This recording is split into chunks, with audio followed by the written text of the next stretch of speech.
Hi welcome to max TV. ఈ రోజు మనతో ఉన్నారు హోమియోపతి డాక్టర్ దుబాషి రమేష్ గారు. నమస్కారం సార్. నమస్కారం. సార్, అంటే మీ దగ్గరికి ఇలాంటి కారణాలతో ఎవరైనా పేషెంట్స్ వస్తూ ఉంటారా? యాంగ్జైటీ అని, స్ట్రెస్ అని? ఉన్నారు. ఇప్పుడు ఈ యాంగ్జైటీ ఈజ్ సైకోసోమాటిక్ కాబట్టి వాళ్ళు థింకింగ్ ఎక్కువ స్ట్రెస్ ఉండి అది కొంతకాలం తర్వాత వాళ్ళ బాడీ లిమిట్ నుంచి ఎక్కువ అయిపోతుంది కాబట్టి అప్పుడు యాంగ్జైటీ ఆ తక్కువ పీరియడ్లో work loading and over crowding ఉంటుంది మైండ్లో. దానివల్ల వాళ్ళకు ఇప్పుడు ఇలాంటి యాంగ్జైటీ స్ట్రెస్ ఉంటుంది. దానికి మనం హోమియోలో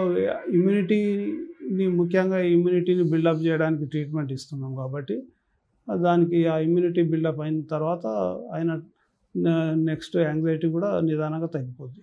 సార్, హోమియోపతి వల్ల ఏమైనా సైడ్ ఎఫెక్ట్స్ ఉంటాయా? ఎందుకంటే జనాలు అల్లోపతి నమ్మి అంతగా హోమియోపతిని ఇంకా కంప్లీట్గా అంటే ఏంటి కొంచెం కొంతమందికి ఇలాంటి ఇష్యూస్ ఉంటాయి కదా, ట్రీట్మెంట్ ఎలా ఉంటుంది, సైడ్ ఎఫెక్ట్స్ ఉంటాయా అనేది, ఇలాంటి వాటి మా కోసం తెలియజేస్తారా మా ప్రేక్షకులకు? షూర్. హోమియోపతిలో యాక్చువల్గా there is no side effects in homeopathy.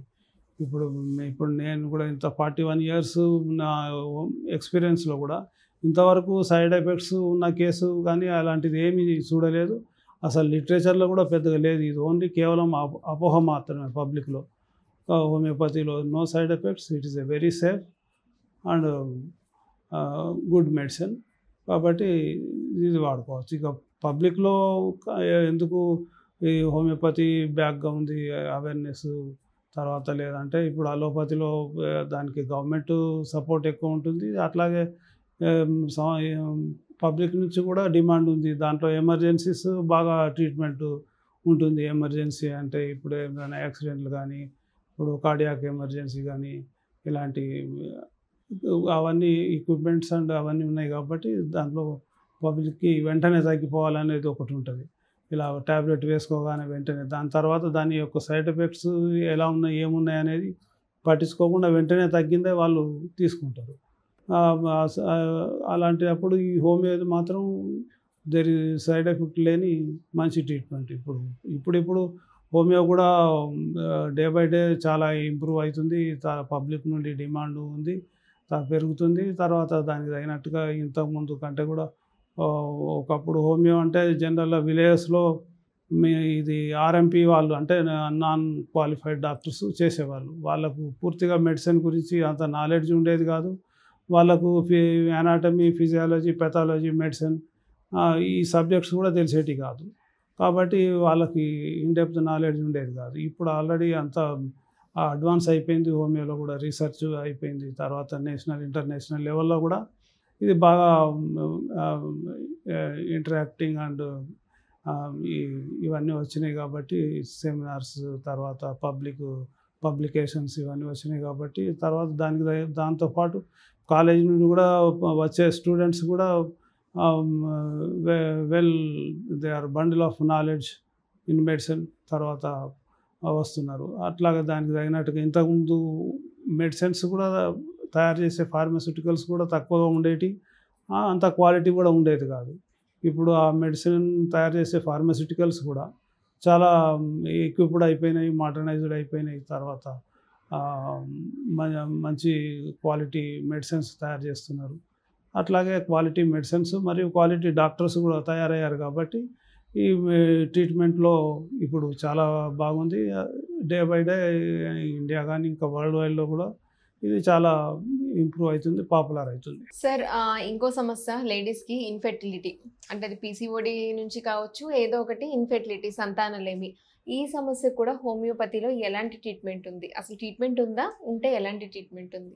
హోమియోపతిలో ఈ సంతానలేమి అంటే ఇన్ఫెర్టిలిటీకి చాలా మంచి ట్రీట్మెంట్ ఉంది. ఈ ఇన్ఫెర్టిలిటీ ఫీమేల్ ఇన్ఫెర్టిలిటీ కావచ్చు, అది మేల్ ఇన్ఫెర్టిలిటీ కావచ్చు. మేల్ రెండింటికి కూడా కాజిటివ్ ఫ్యాక్టర్ను మనం స్టడీ చేసి మెడిసిన్ ఇచ్చినట్టయితే ఇప్పుడు మేల్ ఇన్ఫెర్టిలిటీలో కొందరికి స్పెర్మ్ కౌంట్ ఉండదు, ఎజోస్పెర్మియా దట్ ఈస్ కాల్డ్. ఇంకా కొందరికి స్పెర్మ్ కౌంట్ సఫిషియెంట్ ఉండదు, అది ఒలిగోస్పెర్మియా అంటారు. తర్వాత ఇప్పుడు హోమియో మెడిసిన్ ఇచ్చినట్టయితే మన విత్ రికార్డెడ్ ప్రూఫ్ ఉన్నాయి, మేము ట్రీట్మెంట్ చేశాము. దాంట్లో అసలు స్పెర్మ్ లేని వాళ్ళకు కూడా స్పెర్మ్ ప్రొడక్షన్ జరిగింది. తర్వాత ఈ స్పెర్మ్ కౌంట్ తక్కువ ఉన్నాయి కూడా మళ్ళీ ఇంప్రూవ్ అయినాయి. తర్వాత మంచి ఫెర్టిలైజేషన్ అయిపోయి వాళ్ళు కన్సీవ్ అయ్యారు. ఆ మేల్లో ఉన్న ఈ డిఫెక్ట్ రెక్టిఫై అయిపోయి, తర్వాత అట్లాగే ఫీమేల్లో కూడా ఇప్పుడు ఈ పీసీఓడి ఉంటుంది, ఒబేసిటీ ఉంటుంది, తర్వాత ది మెన్స్ట్రల్ ఇర్రెగ్యులారిటీ ఉంటుంది, ట్యూబల్ బ్లాకేజ్ ఉంటుంది, ఎండోమెట్రియాసిస్ ఏమంటే యూట్రన్ వాల్ ఇన్ఫ్లమేషన్ ఉంటుంది. ఇలాంటి వాటి లోపల ల్యూకోరియా ఉంటుంది, వైట్ డిశ్చార్జ్ కూడా. ఇలాంటి వాటి లోపల వాళ్ళకి ఓవం రెగ్యులర్గా రిలీజ్ అవ్వకపోవచ్చు, వచ్చినా కూడా అది క్వాలిటీ ఆఫ్ ఓవం ఉండకపోవచ్చు. దానివల్ల ఇన్ఫెర్టిలిటీ ఉంటుంది, ఫెర్టైల్ అంటే కన్సీవ్ అయ్యే అవకాశాలు తక్కువ ఉంటున్నాయి. కాబట్టి దానికి చాలా మంచి మెడిసిన్స్ ఉన్నాయి. వీళ్ళకి ఈ హార్మోన్ లెవెల్లో మేల్ కానీ ఫీమేల్ ఇద్దరికి ట్రీట్మెంట్ ఇచ్చినట్టయితే సక్సెస్ఫుల్గా కన్సీవ్ అయిన కేసెస్ బోలెడు ఉన్నాయి. నేను చేశాను, అలా కేసెస్ ఉన్నాయి కూడా. సార్, అనేక రకాల హెల్త్ ఇష్యూస్ గురించి హోమియోపతిలో ఎలాంటి ట్రీట్మెంట్ ఉందో చాలా యూస్ఫుల్ ఇన్ఫర్మేషన్ ఇచ్చారు sir. Thank you so much. Thank you, welcome.